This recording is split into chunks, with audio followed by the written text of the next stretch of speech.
창세기 44장 18절부터 34절. 제가 읽겠습니다. 18절부터입니다. 44장. 유다가 그에게 가까이 가서 간청하였다. 이 종이 주인 어른께 감히 한 말씀 드리는 것을 용서하여 주시기 바랍니다. 어른께서는 바로와 똑같은 분이시니 이 종에게 너무 노여워하지 마시기 바랍니다. 이전에 어른께서는 종들에게 아버지나 아우가 있느냐고 물으셨습니다. 그때 종들은 늙은 아버지가 있고 그가 늙음하게 얻은 아들 하나가 있는데 그 아이와 한 어머니에게서 난 그의 친형은 죽고 그 아이만 있기 때문에 아버지가 그 아이를 무척이나 사랑한다고 말씀드렸습니다. 그때 어른께서는 종들에게 말씀하시기를 어른께서 그 아이를 직접 만나보시겠다고 데리고 오라고 하셨습니다. 그래서 종들이 어른께 그 아이는 제 아버지를 떠날 수 없으며 그 아이가 아버지 곁을 떠나면 아버지가 돌아가실 것이라고 말씀드렸습니다. 그러나 어른께서는 이 종들에게 그 막내 아우를 데리고 오지 않으면 어른의 얼굴을 다시는 못 볼 것이라고 말씀하셨습니다. 그래서 종들은 어른의 종인 저희 아버지에게 가서 어른께서 하신 말씀을 다 전하였습니다.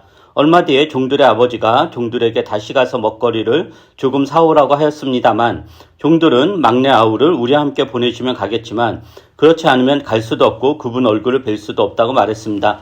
그러나 어른의 종인 소인의 아버지는 이 종들에게 너희도 알지 않느냐? 이 아이의 어머니가 낳은 자식이 둘뿐인데 한 아이는 나가더니 돌아오지 않는다. 사나운 짐승에게 변을 당한 것이 틀림없다. 그 뒤로 나는 그 아이를 볼 수 없다. 그런데 너희가 이 아이마저 나에게서 데리고 갔다가 이 아이마저 변을 당하기라도 하면 어찌하겠느냐? 너희는 백발이 성성한 이 늙은 아버지가 슬퍼하며 죽어가는 꼴을 보겠다는 거냐? 하고 걱정하였습니다. 아버지의 목숨과 이 아이의 목숨이 이렇게 얽혀 있습니다. 소인이 어른의 종 저희 아버지에게 되돌아갈 때 우리가 이 아이를 데리고 가지 못하거나 소인의 아버지가 이 아이가 없는 것을 알면 소인의 아버지는 곧바로 숨이 넘어가고 말 것입니다. 일이 이렇게 되면 어른의 종들은 결국 백발이 성성한 아버지를 슬퍼하며 돌아가시도록 만든 꼴이 되고 맙니다. 어른의 종인 제가 소인의 아버지에게 그 아이를 안전하게 다시 데리고 오겠다는 책임을 지고 나섰습니다. 만약 이 아이를 아버지에게 다시 데리고 돌아가지 못하면 소인이 아버지 앞에서 평생 그 죄를 달게 받겠다고 다짐하고 왔습니다. 그러니 저 아이 대신에 소인을 주인 어른의 종으로 삼아 여기에 머물렀게 해주시고 저 아이는 그의 형들과 함께 돌려보내 주시기를 바랍니다. 저 아이 없이 제가 어떻게 아버지 얼굴을 뵙겠습니까? 그럴 수는 없습니다. 저희 아버지에게 닥칠 불행을 제가 참아볼 수 없습니다. 이 본문은 요셉 이야기의 아주 절정 부분입니다. 우리가 이제 어떤 영화나 드라마나 이렇게 있으면은 점점 뭔가 긴장, 갈등, 고조, 어떤 절정부, 팍 터지는 부분이 있잖아요. 그게 이제 오늘 본문입니다. 야곱의 아들들은 막내 베냐민이 이집트에서 노예가 되어 이제 고향에 돌아가지 못하는 최악의 상황에 직면합니다. 아주 그동안 힘든 일이 있었지만 그동안의 힘든 일과는 비교할 수 없는 최악의 상황에 직면하죠. 근데 이제 이집트 총리 요셉은 베냐민의 죄는 베냐민에게만 물을 테니 다른 사람들은 곡식을 가지고 고향으로 돌아가라고 합니다. 그래서 지금 막내 동생 베냐민을 남겨두고 고향으로 돌아가느냐 아니면 다 같이 이집트의 노예로 남아서 살아야 되는가라는 이제 기로에 선 거죠. 이 야곱의 아들들이 요셉의 형제들. 매우 큰 혼란과 두려움, 불안, 걱정이 있었을 것입니다. 그런데 이제 이것을 누가 나서서 해결하려고 하냐면은 유다가 나섭니다. 유다가 이집트 총리 요셉에게 절절하게 호소를 하죠.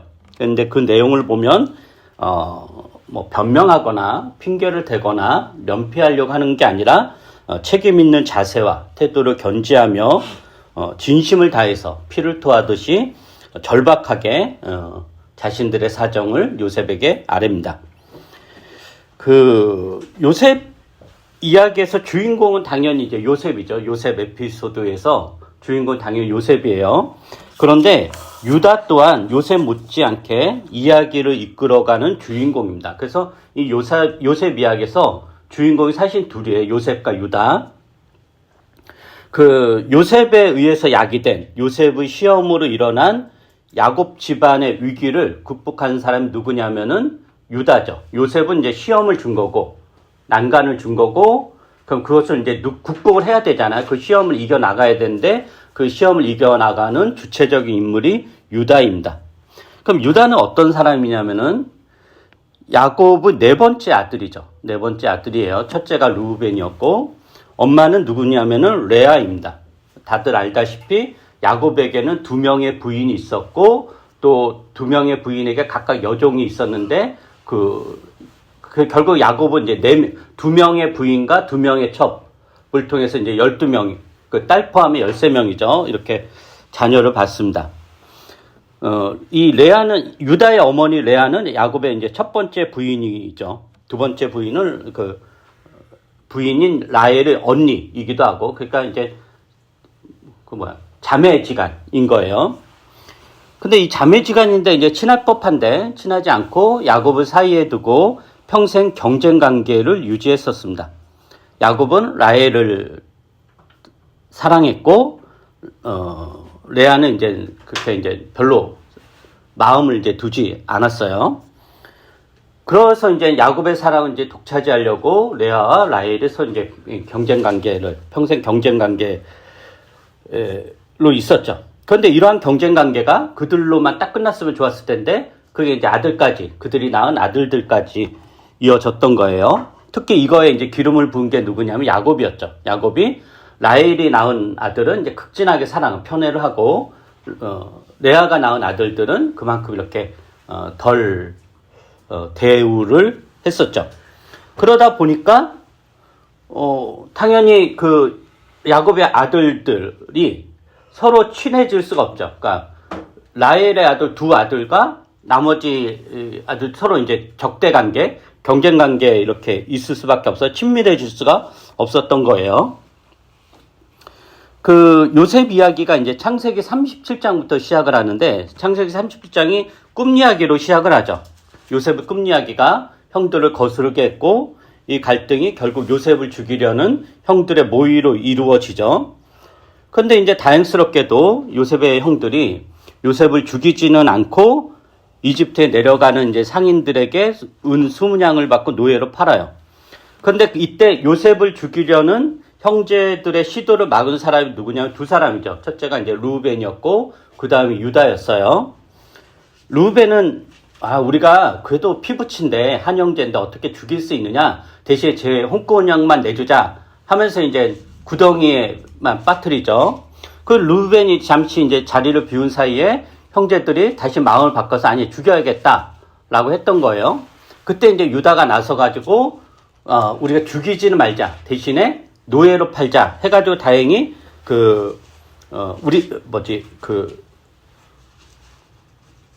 요셉이 이제 죽지는 않죠. 그때 유다가 어떤 이야기 하냐면은, 우리가 아무리 이 아이가 미워도 이 아이는 우리의 형제요 피부치다. 우리 손에 피를 묻힐 순 없다.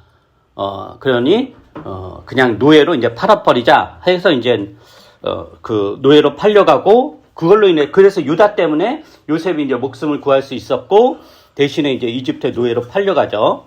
그리고 이집트에 끌려간 요셉이 이집트 경호대장 보디바르 집안의 노예로 팔렸다. 이게 이제 37장이에요. 37장. 그러면은 우리가 생각하기에 이제 37장이 그렇게 끝났어요. 보디바르 집에 이제 노예로 팔려갔다. 그럼 그 다음 이야기는 어떤 이야기가 나와야 되냐면은 두 가지 방향이죠. 요셉이 이집트에서 어떤 일을 겪었는가가 나오거나, 아니면 이제 유다 형제들이 어떻게 이렇게 가나안 땅에서 아버지와 어떤 관계, 이런 것들이 나와야 되는데, 30장 다음에 뜬금없이 뭐가 나오냐면은 유다와 유다의 며느리 다말 이야기가 나옵니다. 전혀 이제 뜬금없이. 그래서 38장 이런 내용이에요. 유다에게 이제 3명의 아들이, 38장 시작이 어떻게 되냐면은, 이 일이 있고 난 후에 유다가 자기 형제들과 떨어져 살았다 그래요.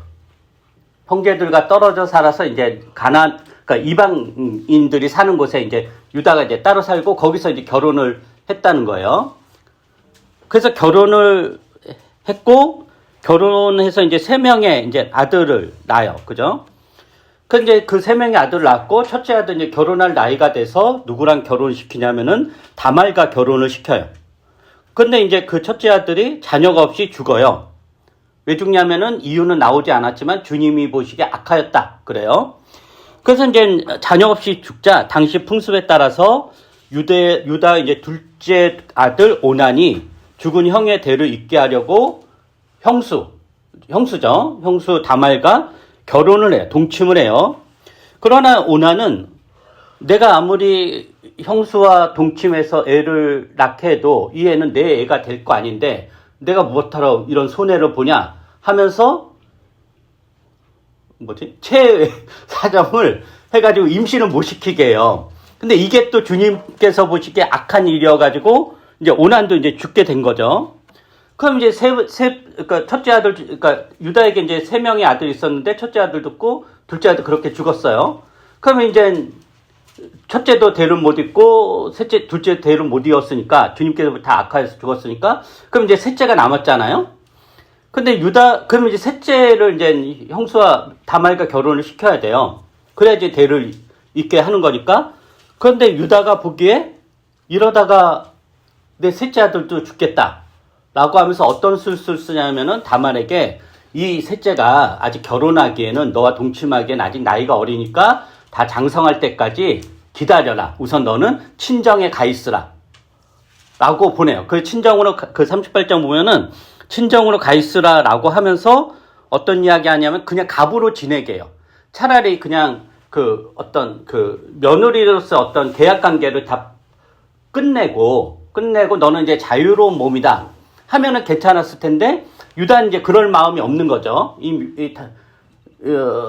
이 며느리 다말에게 셋째를 줄 마음도 없고, 그러나 또 재혼을 시켜서 다른 데 가서 행복하게 살 마음도 없는 거예요. 그러니까 이제 속임수를 쓴 거죠. 이 다말에게. 그런데 이제 다말이 이렇게 이제 몇 년을 이제 친정에서 보낸 거예요. 이제나 저제나 시아버지가 자기 셋째 아들을 언제 줄까? 이렇게 이제나 저제나 했는데 몇 년이 지나도 소식이 없는 거예요. 이미 셋째는 장성했고. 그래서 다말이 이제 간파하죠. 줄 마음이 없구나. 전혀 줄 마음이 없구나 하면서 다말이 시아버지 유다를 속이고, 그러니까 창녀로 변장해가지고 그 시아버지와 동침해서 임신을 하죠. 그리고 며느리의 임신 사실 알게 된 유다가 그 전후 사정을 알려고 하지 않고 며느리를 사형시키고자 하고, 또 며느리 다말은 자신을 임신시킨 사람이 누구인가를 유다에게 알리고, 유다는 다말을 향해서 네가 나보다 옳다라고 고백하며 다말을 인정해요. 그게 이제 38장 사건이에요. 근데 유다와 다말 사건이 일어난 시점이 이제 언제인가라는 거죠. 37장이 요셉이 지금 제 말 잘 따라오고 있죠? 요셉이 이집트의 노예로 팔려간 이야기잖아요. 37장이. 이때 요셉의 나이가 몇 살이었죠? 17살이었어요. 17살이었고, 그리고 38장은 요셉 이야기가 아니라 갑자기 유다와 며느리 다말 이야기예요. 그럼 이 시간적 순서로 볼 때 이 유다와 며느리 다말 이야기는 어느 시점일까라는 궁금함이 들죠. 유다가 이제 도대체 유다와 며느리 다말에게서 일어나는, 유다가 애들 낳고 애가 다 장성했던 거잖아요. 그러면 도대체 이게 요셉 어느 시점일까라는 거죠. 결론부터 이야기하면은 창세기 38장 유다와 다말 이야기는 요셉이 이집트의 노예로 팔려간 시점, 그게 17살이었죠. 요셉의 나이. 그때부터 일어나기 시작한 사건이에요. 즉 요셉이 이집트의 노예로 팔린 직후부터 이집트의 총리가 되기 전까지 기간에 일어난 사건이에요. 즉 사건 순으로 보면 어떻게 되냐면은 요셉이 이집트의 노예로 팔렸고, 가나안에서 어떤 일이 있었냐, 유다와 다말 사건이 일어났고, 또 이집트에서 어떤 일이 있었냐, 요셉이 여러 가지 경로를 겪으면서 이제 총리가 되어갔고, 그리고 총리가 되고 나서 어떤 일이 또 벌어졌냐면은 7년간의 대풍령 기간이 일어났고, 그리고 대풍령 기간이 끝나자 이제 7년의 대기근이 시작되는, 그래서 가나안에서 곡식 구하러 간 게 대기근 일어나서 한 2년 정도 지나서거든요. 그렇게 이제 된 거죠. 그래서 요셉의 형제들이 이집트의 이제 곡식을 구하러 방문을 했고, 그게 대략 몇 년이냐면은 20년이에요. 한 20년, 22년 정도. 그러니까 요셉 이야기에서 창세기 38장 유다와 다말 이야기는 뭔가 갑작스러운 이야기 같지만 요셉 이야기에서 빼놓을 수 없는 장인데, 왜 빼놓을 수 없는 장이냐면은 이집트에서는 요셉이 20 몇 년의 기간 동안 요셉에게 변화가 일어났고, 그럼 가나안 땅에서 도대체 뭔 일이 일어났으냐? 그게 38장이 설명해 주는 거예요. 이 38장은 유다의 변화를 보여주기 위한 장치인 거예요. 유다의 변화. 그러니까 요셉 이야기에서 두 주인공 요셉과 유다라 그랬잖아요. 그죠? 그러니까 요셉은 이집트에서 20년의 세월을 겪으면서, 그게 우리가 전에 요셉 이야기하면서 극심한 고통과 고난을 겪으면서 요셉이 성장을 하잖아요. 성숙하고 변화돼요. 그 이집트에서. 그러면 가나안 땅에서는 뭐 아무 일도 있지 않았냐? 그게 아니라 가나안 땅에서는 요셉이 이집트 땅에서 변화하고 성숙하였듯이 가나안 땅에서는 유다가 성숙하고 변화하였다라는 것을 보여주는 상징적인 사건이 38장에 나오는 며느리 다말과의 관계에서 이렇게 이제 보여주는 거다라는 거죠. 그러니까 그래서 이제 창세기 38장은 시간적으로는 20년의 기간이에요. 그 며느리 다말 유다 며느리 다말 사건이 들어간 그 38장은 시간적으로 한 20년, 22년의 기간인 거죠. 다시 이제 설명을 하면은 요셉이 이제 이집트에 노예로 팔려갔어요. 그리고 나서 유다는 그 38장 시작이 어떻게 되냐면은 형제들과 떨어져서 히라라고 하는 아둘람 사람이 사는 곳에 가서 살아요. 그러니까 형제들과 이제 떨어져 산 거죠. 그러면 유다가 왜 형제들과 떨어져서 살았을까? 당시 이제 대가족 제도고 굉장히 가족 간의 어떤 그 끈끈함이 굉장히 중요하던 사회여서 가족을 떠나서 산다는 건 뭔가 문제가 있는 거죠. 근데 정확한 이유는 알 수 없어요. 근데 우리가 추측은 할 수 있죠. 아마도 요셉을 이집트의 노예로 팔아버린 일과 관련되었을 거예요. 그러니까 그걸로 인해서 형제들과 함께하기 굉장히 마음이 편했겠어요. 편하지 않았을 거고, 또 아버지 야곱을 보기가, 아버지 야곱은 이제 형제들 팔았다고 생각은 안 하잖아요. 그 짐승에게 물어 그러니까 얼마나 그게 이제 괴로웠겠어요. 그래서 아마도 유다가 이제 그 형제들과 떨어져 살지 않았을까라고 우리가 이제 추측을 할 수 있죠.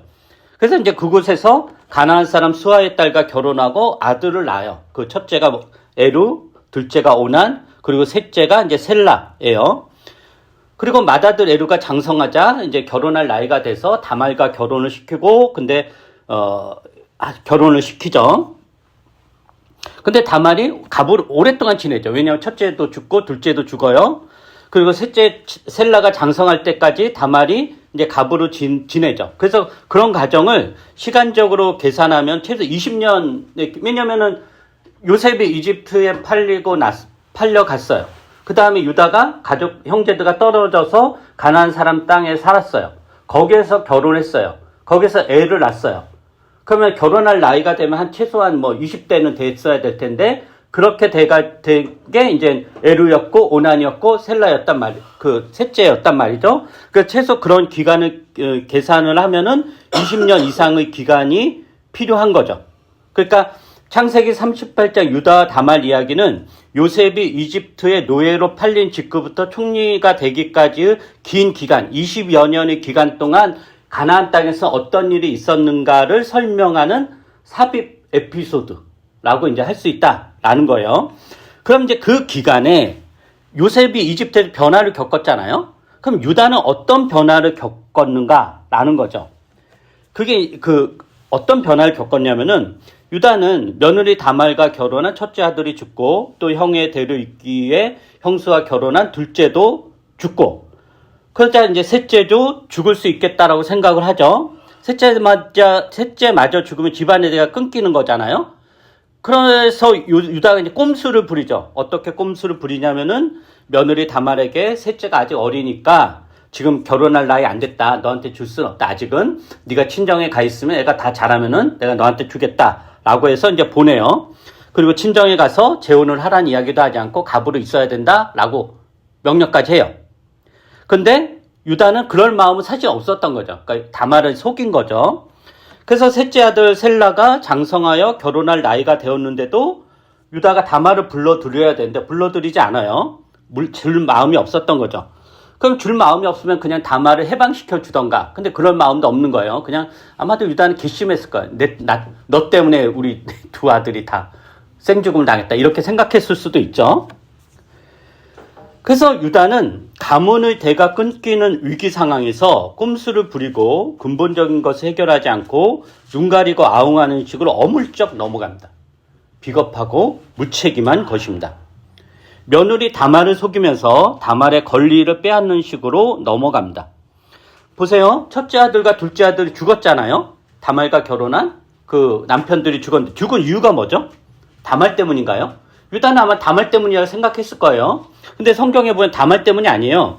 창세기 38장에 분명히 뭐라고 하냐면은 첫째 아들이 죽은 이유를, 에루가 죽은 이유를 주님께서 보시기에 악함으로 주님께서 그를 죽게 하셨다라고 하고 있고, 오난 역시 왜 죽었냐면은 주님께서 보시기에 악하였기에 죽게 된 것이다 라고 그래요. 그렇다면 유다가 해야 될 일은 뭐예요? 첫째와 둘째 아들의 잘못을 직시하고 그 잘못을 셋째 아들이 짓지 않도록 셋째 아들을 단호하게 훈육하고 단호하게 가르치고 조치를 취했어야 돼요. 그러나 유다는 그렇게 하지 않죠. 셋째 아들 셀라를 보호하기 급급한 나머지 며느리 다말을 속이고 친정으로 쫓아냅니다. 그러나 유다가 진정으로 셋째 아들을 보호하려고 했다면은 그 아들이 죄를 다시 짓지 않도록 그 형들의 길을 따라가지 않도록 단단하게 훈육을 했어야 될 텐데 그렇게 했다는 내용은 전혀 없고 오히려 아무 죄 없는 다말 탓을 하면서 다말이 없어지면 아무런 문제가 없을 것이라고 여겨요. 그리고 나서 나중에 며느리 다말이 임신했다는 소식을 듣죠. 그때 이제 유다는 한호성을 질렀을 거예요. 내가 갑으로 남겨둔 명령에 잘했지 하면서, 왜냐하면 갑인데 임신했으면 이거 딴 남자하고 이렇게 한 거잖아요. 그래서 전후 사정을 듣지도 않고 뭐 어떻게 하냐면은 불에 태워 죽이라고 명령을 해요. 그러자 이제 다말이 자기를 임신시킨 사람이 누구인가를 은밀하게 밝히죠. 유다에게, 그러니까 사람을 보내서 이 물건의 주인이 나를 임신시켰다라고 한 거예요. 그래서 그것을 본 유다가 자기구나 라는 것을 이제 알게 된 거죠. 자 봐요. 그러면 그렇게 되면 우리가 아는 보통 상식적인 경우는 어떻게 돼요? 발뺌을 하고 감추고, 왜냐면 얼마나 부끄러운 일이에요. 감추고, 그리고 그건 둘만 일어난 일이니까 본 사람이 없잖아요. 그러니까 유다가 발뺌을 해도 사실 상관없어요. 그냥 죽여, 불에 태워. 근데 유다가 그때 자신의 잘못을 깨달아요. 그게 이제 창세기 38장 26절이에요. 한번 볼까요? 창세기 38장 26절. 창세기 38장 26절. 제가 읽어보죠. 유다는 그 물건들을 알아보았다. 그 아이가 나보다 옳다. 나의 아들 셀라를 그 아이와 결혼시켰어야 했는데 하고 말하였다. 유다는 그 뒤로 다시는 그를 가까이 하지 않았다. 유다가 이전처럼 비겁한 사람이었다면 끝까지 발뺌을 하고 다말을 죽였을 것입니다. 그러나 유다는 자신의 잘못을 깨닫습니다. 다말이 자신보다 옳다고 인정합니다. 그리고 셋째 아들 셀라와 결혼을 시켰어야 했다라고 말합니다. 그러니까 자신의 잘못을 온전히 인정하는 거죠. 그러니까 사실은 잘못한 것보다 더 나쁜 게 뭐예요? 잘못한 것을 인정하지 않는 거죠. 끝까지 발뺌을 하는 거예요. 그러니까 죄를 짓는 것보다 더 나쁜 것은 죄 지은 것을 인정하지 않는 것입니다. 잘못을 잘못이라고 인정하지 않고 온갖 핑계를 대면서 정당화하고 죄를 감추고 덮는 것입니다. 그러나 유다는 자신의 잘못과 자신의 죄악을 인정합니다. 그것으로 그는 변화하고 성장하죠. 그러니까 죄를 죄로 인정하지 않을 때, 잘못을 잘못이라고 인정하지 않을 때, 그 죄와 잘못은 그를 지옥으로 보내겠지만 죄를 저지르고 잘못을 하더라도 그것을 인정하면 그 죄와 잘못에도 불구하고 그는 변화되고 성숙해지고 거룩한 사람이 됩니다. 그래서 요셉이 이집트에서 20년의 고난의 세월을 보내면서 성장하였듯이 유다도 가나안에서 죄와 잘못의 세월을 보내면서 성장합니다. 즉 무책임한 사람에서 책임 있는 사람으로 성장하죠. 그럼 이게 뭘 이야기하는 거냐면은 이 기독교 신앙의 독특한 점이 하나님과의 관계에서 가장 중요한 것을 뭘로 이야기하냐면은 회개로 이야기합니다. 회개. 기독교 신앙에서는 죄를 짓다, 잘못을 했다, 여기에 초점을 두지 않습니다. 죄를 짓고 잘못을 했는데 그거를 인정하고 뉘우치고 돌이키다, 즉 회개에 초점을 둡니다.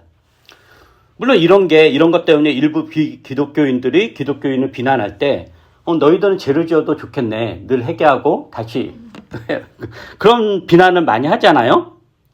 세상 편하게 산다, 잘못하고 회개하고 이렇게 세상 편하게 산다라고 하지만 물론 이게 되게 부당한 비난이죠. 약간 이제 냉소와 조롱이 섞인 비난이고 또 그런 비난을 기독교인들이 많이 제공하기는 하죠. 그러나 기독교 신앙에서 회개는 핵심적인 교리예요. 왜 회개가 중요하냐면은 그것은 죄를 무력화시키기 때문입니다. 인간을 파괴하고 하나님과 멀어지게 하는 것은 죄죠. 이 죄의 목적은 뭐예요? 사람을 하나님으로부터 벗어나게 해서 망하게 하는 거예요. 근데 회개는 그러한 죄의 목적과 기능을 무효화시킵니다. 죄가 아무 힘도 쓰지 못하게 하는 거죠. 그리고 무력화시키는 것으로 그치는 것이 아니라 하나님이 사람을 창조하신 원래의 목적대로 움직이게 합니다. 즉 거룩하게 하고 성화의 길을 가게 하며 하나님의 성품을 담게 하죠. 이게 회개인 거예요. 그러니까 기독교인들에게 잘못을 했다, 죄를 저질렀다는 역설적으로 그것으로 인하여 회개하고 그리하여 하나님이 원하시는 삶을 살아가게 된다라는 겁니다. 그럼 회개는 뭐냐면은 기본적으로 내가 옳지 않다는 것, 내가 옳지 않았다라는 것을 전제로 하죠. 회개란. 그죠? 회개란 뭐예요? 내가 잘못했다라는 거예요. 내가 잘못 살았다라는 걸 전제로 해요.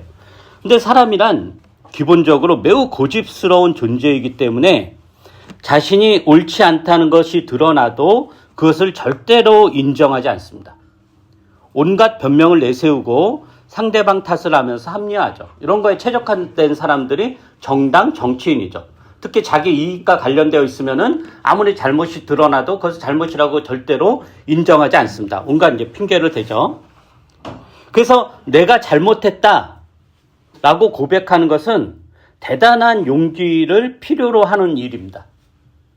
우리가 사람과의 관계에서 미안합니다, 제가 실수를 했습니다, 제가 오해했습니다, 잘못 알았습니다, 그때는 그것이 맞다고 생각했는데 지금 와서 보니 잘못한 것이 맞습니다, 용서를 구합니다, 죄송합니다, 이런 고백을 할 줄 알아야 됩니다. 이게 하나님과의 관계에서만이 아니라 사람과의 관계에서도 이런 고백이 있어야 됩니다. 그러나 사람은 태생적으로 자신의 옳음을 증명하려고 하기 때문에 결코 자신의 잘못을 인정하지 않습니다. 타인을 죽여서라도 자신의 옳음을 증명하죠. 이것이 죄악이다라는 거예요. 유다의 놀라운 점은 거기에서 벗어났다는 거죠. 유다는 다말과의 관계에서 자신의 옳음을 끝까지 주장하지 않았습니다. 며느리잖아요. 그리고 당시 사회에서 다말은 정말 두 남편까지 죽여버린 굉장히 뭐랄까 하찮은 존재일 수도 있고, 유다는 당시 유력한 사람이었고 유다 한마디면 모든 자신의 잘못을 덮고도 다말을 그냥 불에 태워 죽일 수도 있는 그 권력, 그 힘을 가지고 있었단 말이에요, 유다는. 그러나 유다는 그렇게 행사하지 않고 자신이 틀렸음을 인정하고 고백했기에 자신의 죄악에도 불구하고 성숙한 사람으로 변화됩니다.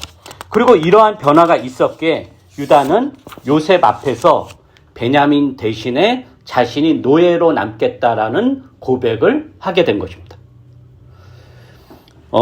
이제 유다의 어떤 성품 이런 것 간단히 보도록 하죠.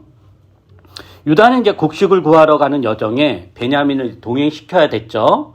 그래서 반대하는 아버지 야곱을 이제 설득을 하죠. 근데 유다가 아버지 야곱을 설득하면서 한 말의 핵심이 뭐냐면은 책임입니다. 책임. 내가 책임지겠다. 이거예요. 한번 볼까요? 창세기 43장입니다. 창세기 43장 8절부터 10절. 유다의 회개가 유다의 삶에 유다의 어떤 성품에 어떤 변화를 가져다 주었나? 첫째가 책임이에요. 43장 8절부터 10절. 유다가 아버지 이스라엘에게 말하였다. 제가 막내를 데리고 가게 해 주십시오. 그러면 우리가 곧 떠나겠습니다. 그렇게 하여야 우리도 아버지도 우리 어린 것들도 죽지 않고 살 수 있을 것입니다. 제가 그 아이의 안전을 책임지겠습니다. 아버지께서는 그 아이에 대해서는 저에게 책임을 물어주십시오. 제가 그 아이를 아버지께로 다시 데리고 와서 아버지 앞에 세우지 못한다면 그 죄를 제가 평생 달게 받겠습니다. 우리가 이렇게 머뭇거리고 있지 않았으면 벌써 2번도 더 다녀왔을 것입니다. 유다는 문제를 회피하지 않고 정면 돌파를 선택하며 그에 따라 일어나는 일에 대한 책임을 지겠다라고 합니다. 이전에 며느리 다말에게 했었던 비겁한 태도라든가 무책임한 태도는 사라졌죠. 내가 책임지겠다. 예. 그리고 나서 두 번째는 뭐냐면은 베냐민을 이제 노예로 삼겠다라고 하는 요셉에게 유다가 어떻게 말을 하냐면은 오늘 읽은 본문인데 44장 30절부터 34절입니다. 30절부터 34절. 한번 제가 읽어보죠. 아버지의 목숨과 이 아이의 목숨이 이렇게 얽혀 있습니다. 소인이 어른의 종 저희 아버지에게 되돌아갈 때에 우리가 이 아이를 데리고 가지 못하거나 소인의 아버지가 이 아이가 없는 것을 알면 소인의 아버지는 곧바로 숨이 넘어가고 말 것입니다. 이렇게 되면 어른의 종들은 결국 백발이 성성한 아버지를 슬퍼하며 돌아가시도록 만든 꼴이 되고 맙니다. 어른의 종인 제가 소인의 아버지에게 그 아이를 안전하게 다시 데리고 오겠다는 책임을 지고 나섰습니다. 만약 이 아이를 아버지에게 다시 데리고 돌아오지 못하면 소인이 아버지 앞에서 평생 그 죄를 달게 받겠다고 다짐하고 왔습니다. 그러니 저 아이 대신에 소인을 주인 어른의 종을 삼아 여기에 머물러 있게 해주시고 저 아이는 그의 형들과 함께 돌려보내 주시길 바랍니다. 저의 아이 없이 제가 어떻게 아버지 얼굴을 뵙겠습니까? 그럴 수는 없습니다. 저희 아버지에게 닥칠 불행을 제가 참아볼 수 없습니다. 자, 이게 어떤 이야기냐면은 유다는 아버지 야곱을 좋아할 수가 없었습니다.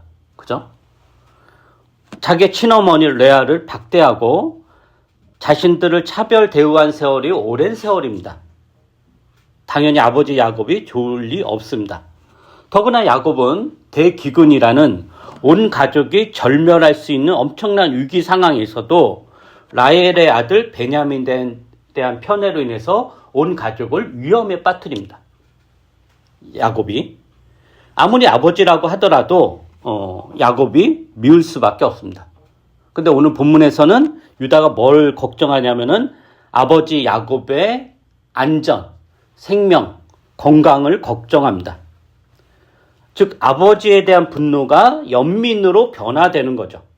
이게 바로 유다가 아버지 야곱을 용서했다는 의미입니다. 그리고 유다는 요셉에게 베냐민 대신에 내가 종이 되겠다. 내가 당신의 종이 되겠다라고 합니다. 유다는 레아의 아들이고 베냐민은 라헬의 아들이에요. 레아와 라헬은 평생 경쟁 관계였고 당연히 그 성장 과정에서 라헬이 얼마나 그 레아의 아들을 구박을 했겠어요. 싫어했겠어요. 그리고 그런 것들은 다 우리가 여러분 우리가 다 그런 가정 환경 아니지만 얘들은 다 눈치채죠.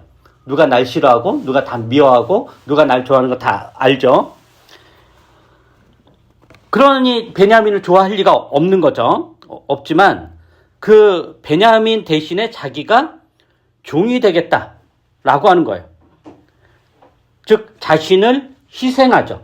근데 유다 입장에서는 베냐민을 위해서 자기가 희생하거나 양보할 만한 이유가 전혀 없어요. 자기는 평생 살면서 그 아버지 야곱부터 차별을 받고 살았고 그 라헬이 낳은 두 아들 요셉과 베냐민 늘 대우받으면서 살았는데 그 대우받은 애들을 위해서 내가 희생을 한다. 있을 수 없는 일이죠. 근데 유다가 자신을 희생합니다. 그래서 이런 맥락에서 유다를 특징 짓는 성품이 뭐냐? 세 가지인 거죠. 회개를 통하여 변화된 유다의 성품이 뭐냐면 첫째가 책임, 두 번째가 용서, 세 번째가 희생입니다. 유다는 집안에 대한 책임을 다하죠. 불평불만하거나 남 탓하지 않습니다. 자신의 책임을 온전히 받아들여요. 그리고 아버지 야곱을 용서합니다. 그리고 아버지 야곱과 가족을 위해서 자신을 희생하죠. 이게 유다의 변화된 성품입니다. 그리고 이러한 유다는 예수 그리스도의 조상이 되죠. 그 마태복음 1장을 한번 보고 오늘 설교 마칠 텐데요. 마태복음 1장을 볼까요? 마태복음 1장 1절부터 3절입니다. 예수 그리스도의 이제 족보예요. 계보. 마태복음 1장 1절부터 3절.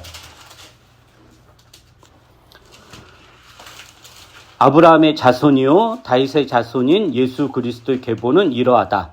아브라함은 이삭을 낳고 이삭은 야곱을 낳고 야곱은 유다와 그의 형제들을 낳고 유다는 다말에게서 베레스와 세라를 낳고 베레스는 헷슬을 낳고 헷슬은 람을 낳고. 자, 여기서 보세요.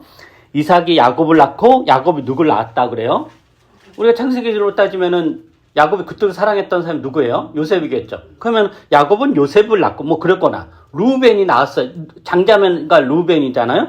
근데 유다와 그의 형제들을 낳고 그래요. 그 다음이 더 흥미롭죠. 3절에.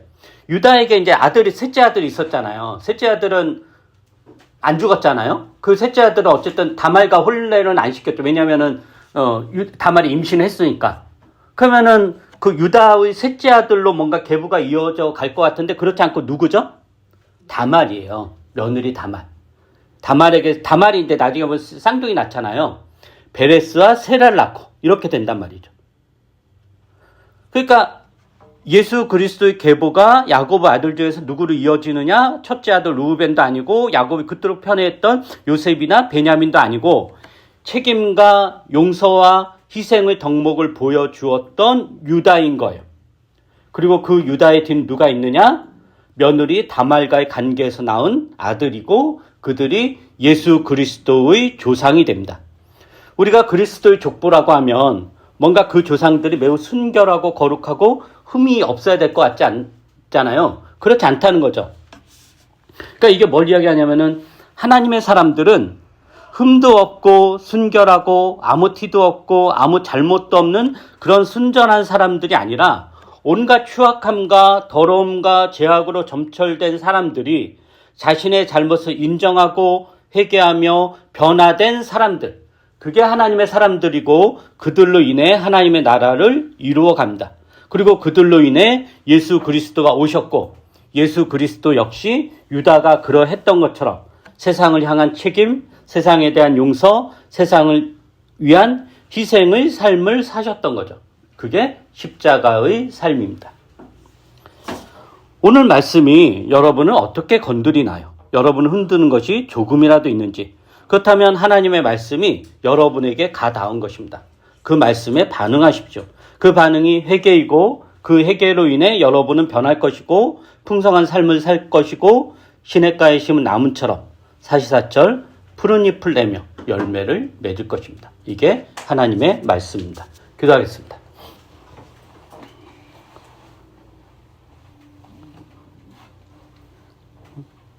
우리를 끝까지 포기하지 않으시고